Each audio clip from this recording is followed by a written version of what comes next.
Good morning again, everyone.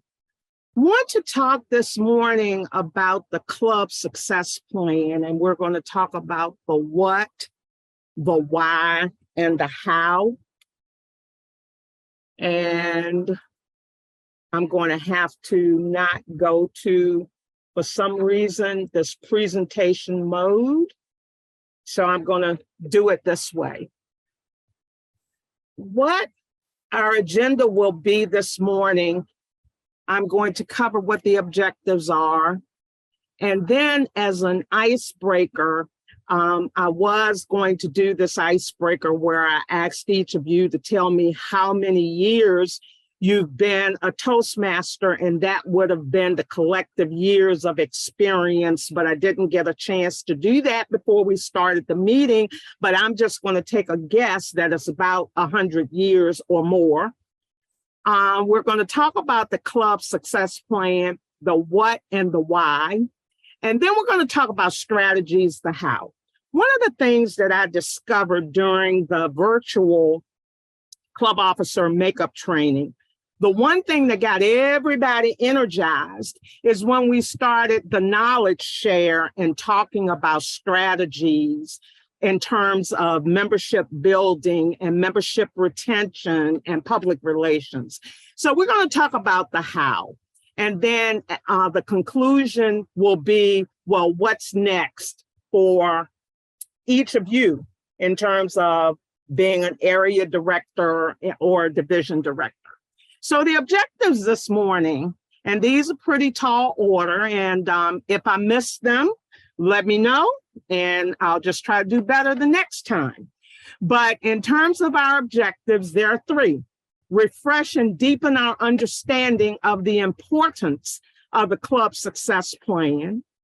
Learning, discover strategies that foster inspiration, motivation, and effectiveness regarding the club success plan. And the third objective, creativity. Inspire creativity, innovation, and a growth mindset regarding the club success plan's action plan. I want to talk about this. Sometimes this might be a little controversial. I don't know. But organizations have a life cycle. You start off and no different from a Toastmasters club. There's the launch. Then there's the momentum with growth. Then you have the strategic growth. Then you get sustained health. But sometimes you hit a plateau or a major crisis. For example, like the pandemic.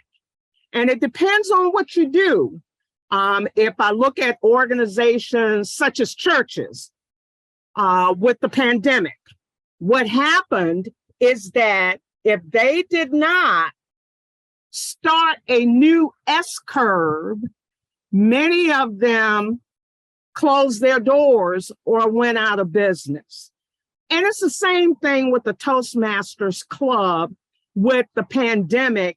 Even though we went online, my club, for example, we had a death of a member due to COVID, and we had several members who did not like the virtual format and dropped out.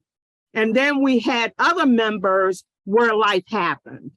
So it's real important that we understand that when things like that happen, we need to get real creative and innovative in terms of what I call starting a new S-curve, rebuilding the club, getting aggressive about membership campaigns, talking about new strategies, the speech craft, and thinking outside of the box. And a lot of that has to be done when we talk about doing the club success plan. In terms of the club success plan, the what and the why. What is it? I like to define what it is. It's the first step towards delivering club excellence. It's also properly developing and executing the plan enables and supports member achievement, which in turn promotes engagement, retention, and club growth. And we'll talk about the various sections in the plan that really address that. And the club success plan can encourage the use of planning best practices. As I mentioned, during the virtual club officer training, got a lot of energy was generated once we started talking about knowledge sharing and as well as strategies.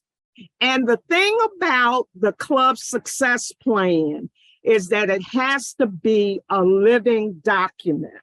And what I mean by that is that in order to be successful, it's going back every 12 weeks and reviewing what's been accomplished and determining what wasn't accomplished and why, doing an after action review, determining what the challenges are. And remember, we don't talk about failure, we talk about pivoting. And so we determine at that review with this living document, where do we need to pivot? And I like what the prophet Habakkuk has to say about vision. It's write the vision and make it plain so that they who read it may run with it. And that's what we want with a club success plan. Making the vision plain. This is what we want to accomplish this year. And it involves all of the membership, not just the executive committee, so that they who read it may run with it.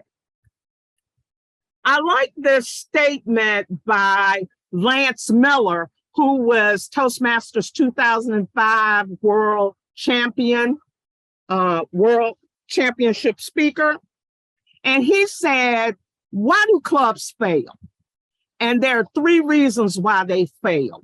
He said, no one owns the club, no one promotes the club, and the club doesn't follow the Toastmasters program. And the formula he gives is that own plus promote plus following the program equals success. So now we want to talk about the how. Remember our convention back in April, where our keynote speaker was talking about a growth mindset. And it's real important to have a growth mindset. I have a coach, and my coach this month, what we're working on is an abundance mindset, which is a growth mindset. And in order to be successful, remember, we're talking about a club success plan. And what she has been sharing with me is that without thinking abundance, success will be elusive. And so with the growth mindset, we're thinking failure is an opportunity to grow. We pivot. I can learn to do anything I want. Any challenges that we face, they help us to grow. Our effort and attitude determine our abilities. Feedback is constructive. We know that as a Toastmaster because we get the evaluation on all of our speeches. I am inspired by the success of others, and I like to try new things. Those are all of the attributes of a growth mindset. One of the things that I reminded all of the Toastmasters that attended the BPM and BPPR training was about the Toastmasters hierarchy of needs, which of course is based on Maslow's hierarchy of needs. And of course, the most basic need is vital to survival, is overcoming the fear of public speaking or glossophobia. The next level is about safety, providing that psychological safety for the speeches, a safe and supportive club environment, The next level is the social, the need relating to other people, friendly, welcoming fellow members. We saw all of these things in the moment of truth that we just talked about. Esteem, the need to be acknowledged, the recognition for our accomplishments. And then, of course, the highest is self-actualization, the need to realize your potential. When I gave my second icebreaker last week in my club meeting, I said I used an object lesson and I had a tube of toothpaste. And I said, with the tube of toothpaste, you don't get any toothpaste on your toothbrush unless you squeeze it. And that's what Toastmasters does. It squeezes the potential out of us. So in terms of talking about the club success plan, I am going to stop my share and share the club success plan here. Can you see my screen? I'm seeing heads nod. So this is the club success plan, which if you put it in the search and the resource, the block beside resources on the Toastmasters website, this will come up. And you will see with the club success plan, if 5 of the 10 goals are achieved, it's distinguished, 7 select distinguished, and 10 presidents distinguished. And then the plan articulates what those 10 goals are. 6 of them are in education, 2 in membership, 1 in training, and 1 in administration. And if you go out now and look at Club Central for your club, you will see, for example, I saw when I looked this morning that there was a 7 beside the training for the first training period has 7. And I believe there was a 1 beside administration because we had submitted the club officer list on time. So going on to page 2, I find that a lot of the clubs, I've heard comments about the club success plan being somewhat complicated. So what I did was that I want to walk you through some strategies that you can share with your clubs about how to think about and how to complete the item in the club success plan. The first one is, what are the club executive committee's values? Well, I go back to what are Toastmasters core values, and of course we're supporting that, which is resilience, integrity, service, and excellence. But here is a strategy that I used when I was a club president a couple of years ago.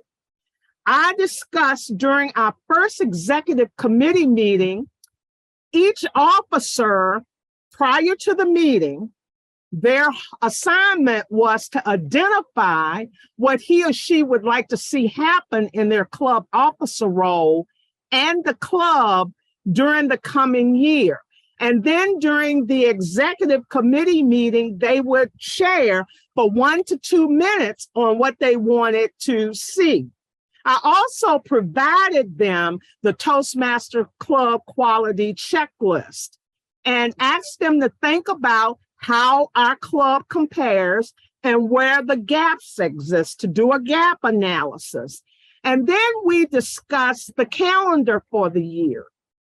And what I did was to have individual conversations with the officers prior to the meeting so that I could have a draft calendar that we could discuss and collaborate around.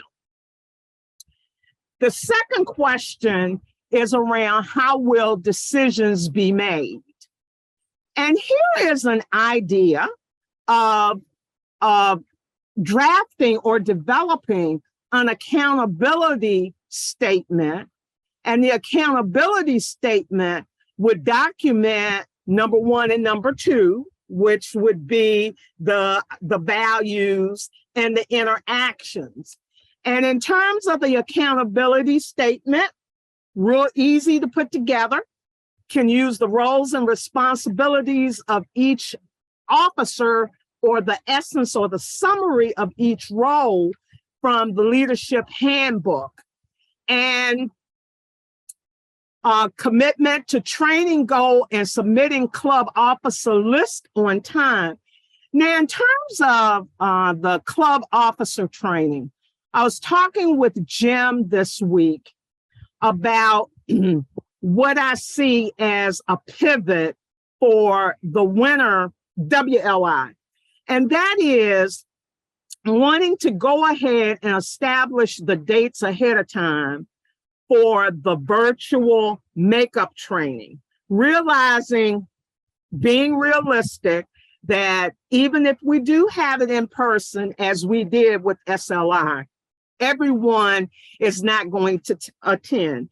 And Jim has some big ideas and some excellent ideas on how we would increase in-person attendance.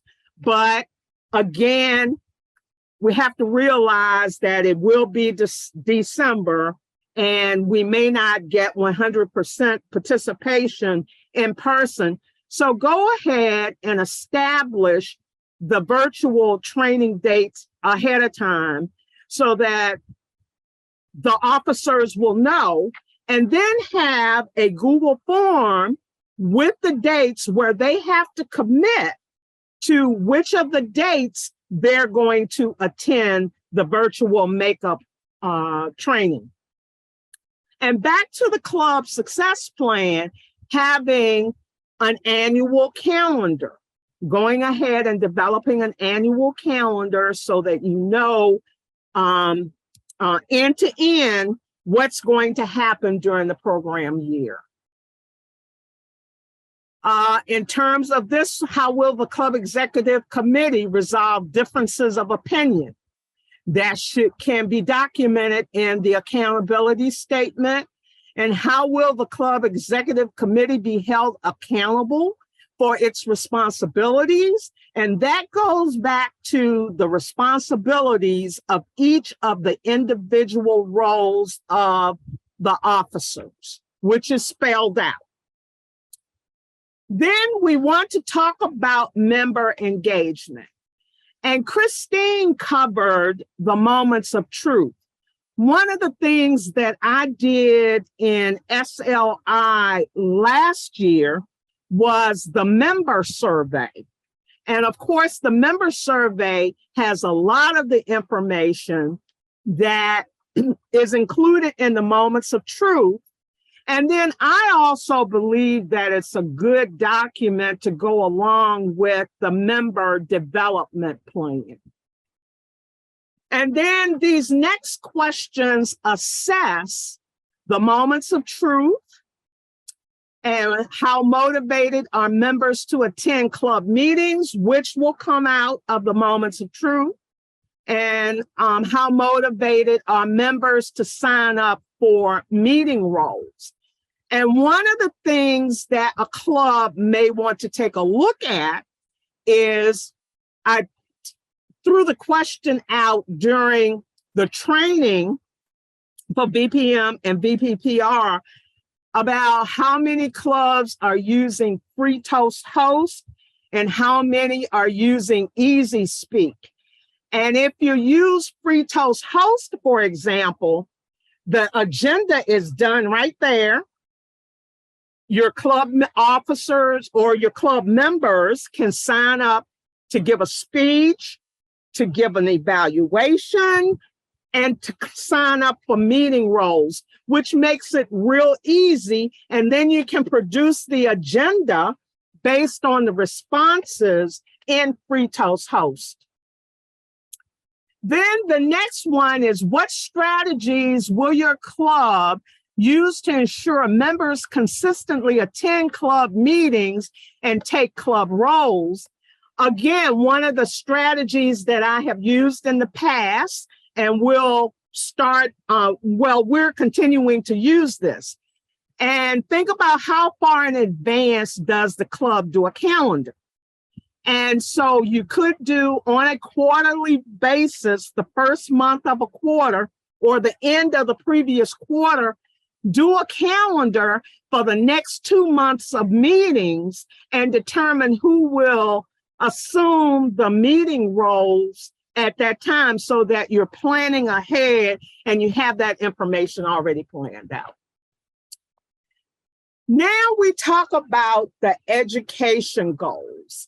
And this is where I want to pull up the member development plan, where Jim and I worked on this before SLI.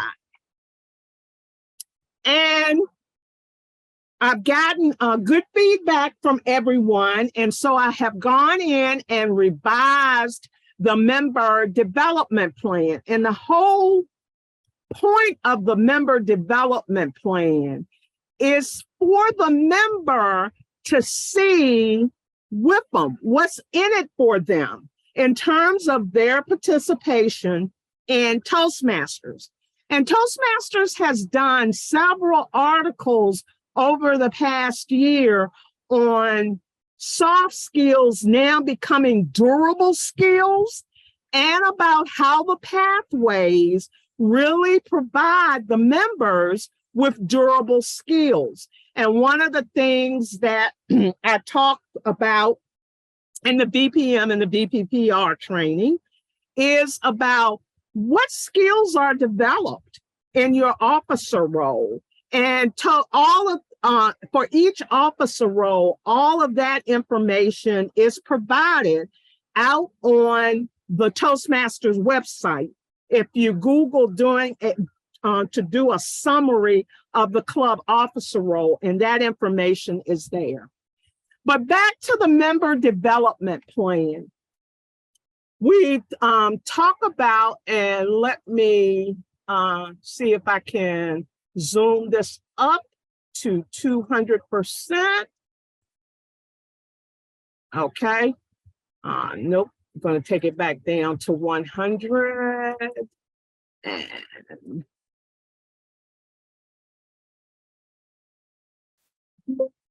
okay. So the first one is figuring out what paths the member is involved in. And all of this will help in completing the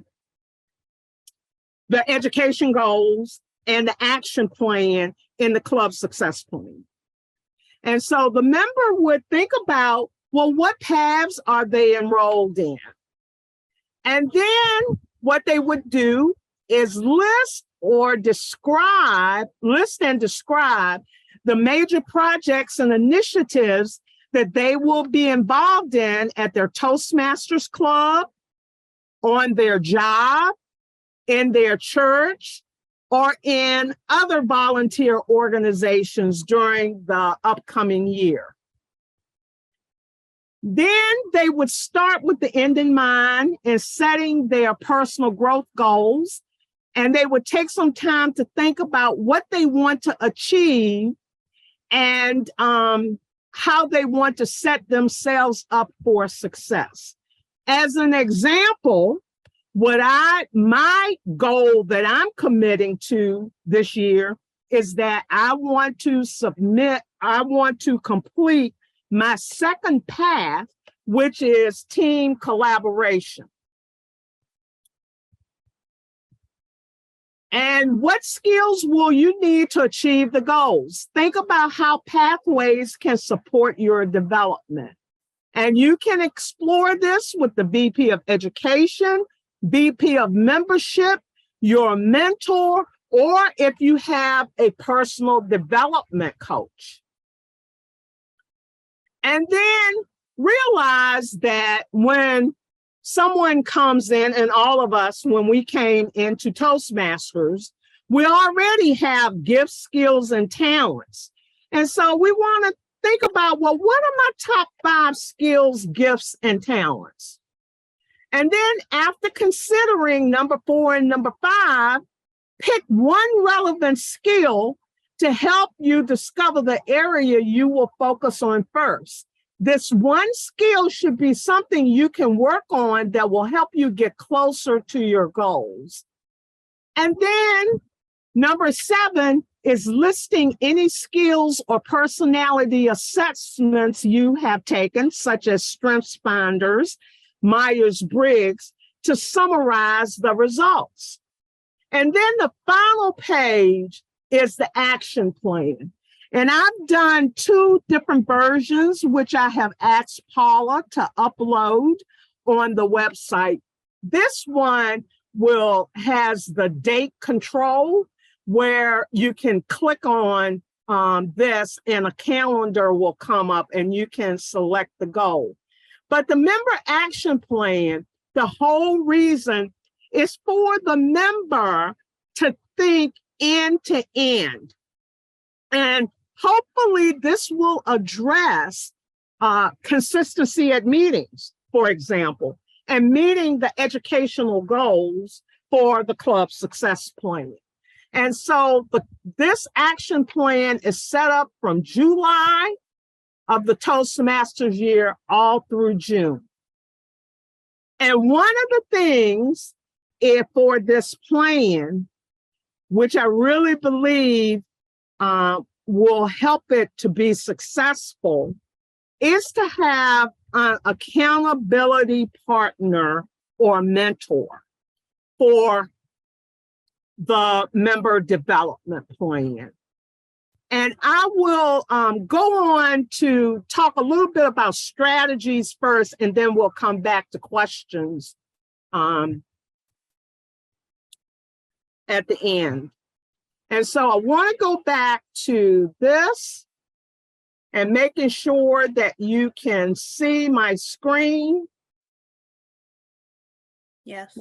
So one of the things that I included in this presentation in terms of the how is talking about membership building strategies.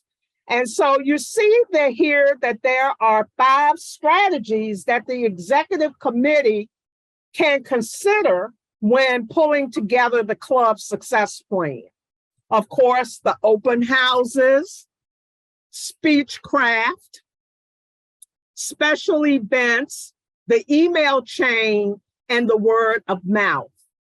My club is going through a rebuilding because, like I said at the beginning, COVID has had an impact on my club, and we've been building. And of course, life happens. We did pick up members, but then we did lose members. And we're in the process of picking up members. And by the end of September, we should have a minimum of at least 10 to 12 members. But in terms of special events, we've had 2 special events this year. One in February where we did pick up a new member, and then one in June where we had 2 guests. And we're hoping that those 2 guests, and we are continuing to reach out to those 2 guests for them to become Toastmasters members. One dynamic with the 2 guests that visited is their schedule. One is a stewardess, and the other one is a construction project manager, and he's not sure if he will be located in Richmond later this year. But for both of them, what we did was introduce them to the Toastmasters website, where they could find out about other Toastmasters clubs. The other thing that we're getting ready to do is a invite a friend day. And one of the things that we're asking each member to do is to identify 5 family members or friends that they could invite to our September Toastmasters meeting. And I led the way off, and I started contacting my 5.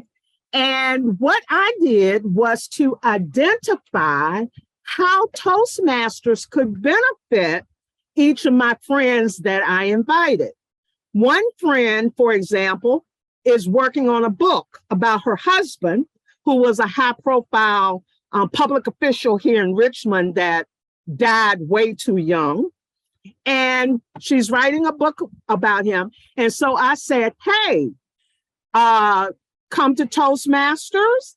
And one of the things that we can work on is a book tour for you. Another friend that I invited is just going into the ministry. And I said, well, come. And Toastmasters can help you develop your speaking skills. Of course, the email chain, that's important. All of the visitors that we have had over the past year, we still continue to reach out to them and invite them to our club meetings. And then, of course, word of mouth is another strategy. And so, as Christine gave an example about when you're having a special event or an open house, it should be designed for fun and pathways. How we did it in February, how my club did it, is that we had the Region 7 advisor, who was a special speaker, and she talked about why join, why stay. And as I mentioned, we picked up a new member. Then another member did a humorous speech. Then I talked about Black innovators to celebrate Black History Month. We had creative table topics. One of the things we did was to advertise on Eventbrite. We served food. I believe that food is a major part of creating that engaging environment. And then as a result, we had 2 guests. One, we were able to convert into a new member. And then the other person that attended was a member of one of the new Toastmasters clubs. And he came to find out more about seeing a club meeting in action. And so he came.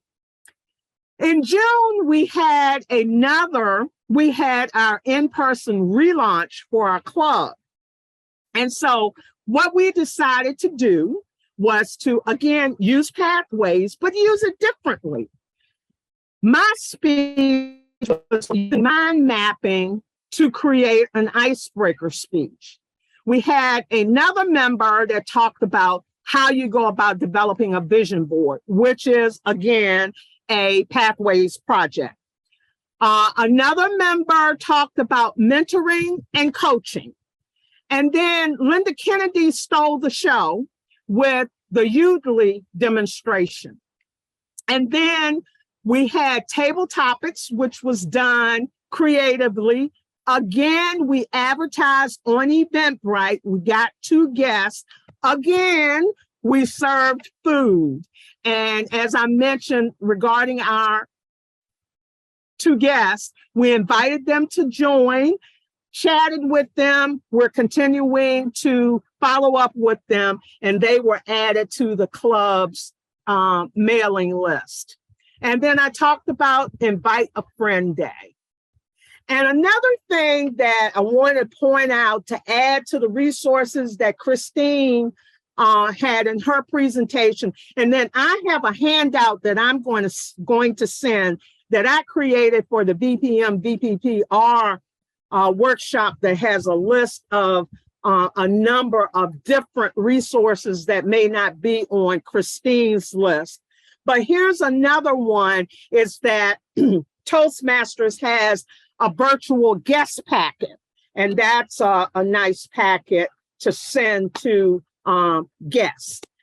And so with that in mind, what's next? You can decide what's next for you in your area, in your division, in terms of the club's success plan. And I am now going to stop my share